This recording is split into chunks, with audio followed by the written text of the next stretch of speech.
The White House on Monday said it had no plans to dismiss special counsel Robert Mueller after he delivered the first indictments in his investigation of Russia's meddling in last year's election that has shadowed the first year of Donald Trump's presidency.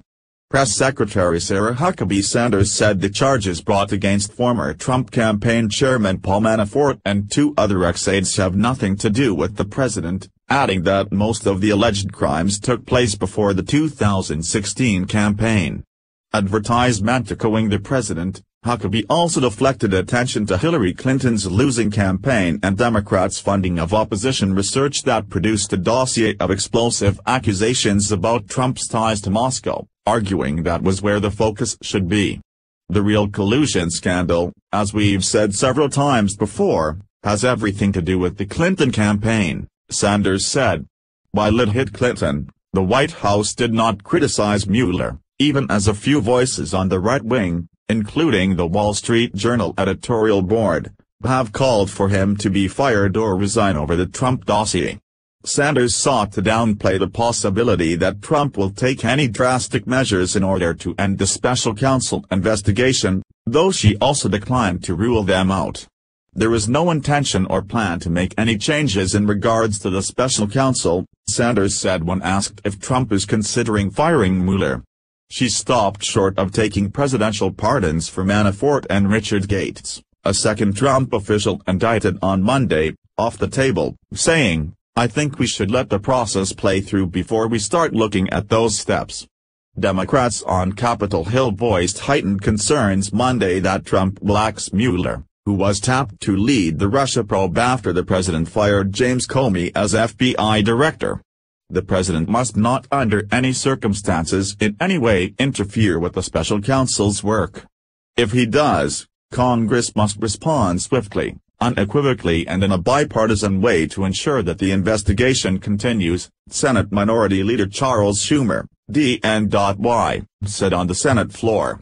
House Oversight Committee Chairman Trey Gowdy, SC, an influential House Republican, said Sunday that colleagues should curb the criticism of the special counsel. "I would encourage my Republican friends, give the guy a chance to do his job," he said Sunday on Fox News. "The result will be known by the facts, by what he uncovers." Gowdy also criticized leaks related to the indictments, an increasing concern for Republicans. News that an indictment was coming on Monday leaked out to CNN on Friday. Some Republicans fear the charges could stymie this week's planned rollout of their long-awaited tax plan and overshadow Trump's first presidential visit to Asia, not to mention the existential concerns hanging over the Trump administration. For now, White House allies are taking solace in the fact that the indictment of Manafort and Gates stemmed from their work on behalf of a pro-Russia political party in Ukraine, and not the Trump campaign. Sanders's press briefing was dominated by questions about the Manafort and Gates indictments, as well as a guilty plea from 30-year-old former Trump campaign aide George Papadopoulos, who admitted to making false statements to the FBI about his talks with Russians.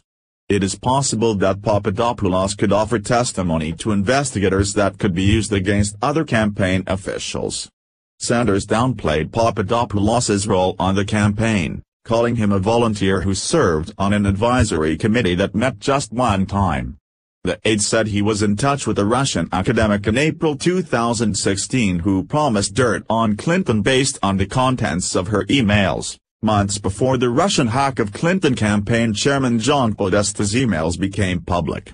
Sanders did not say when Trump first became aware of the emails.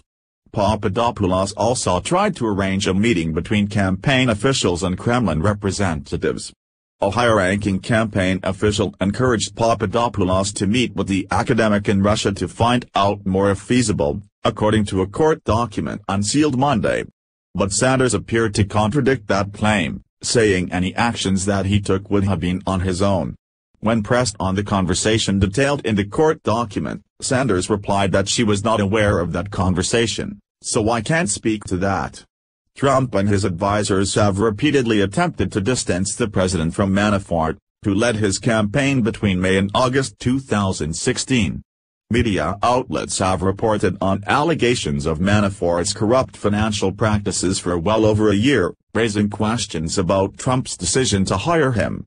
In his only public response to the charges, Trump tweeted earlier Monday they were the result of actions taken years ago, before Paul Manafort was part of the Trump campaign. But Monday's indictments have undercut that claim. Court documents said Manafort was charged for actions that began around 2006 and continued through the 2016 campaign. Sanders said Trump's last known conversion with Manafort happened in February. She declined to say if Trump regretted choosing him to lead his campaign.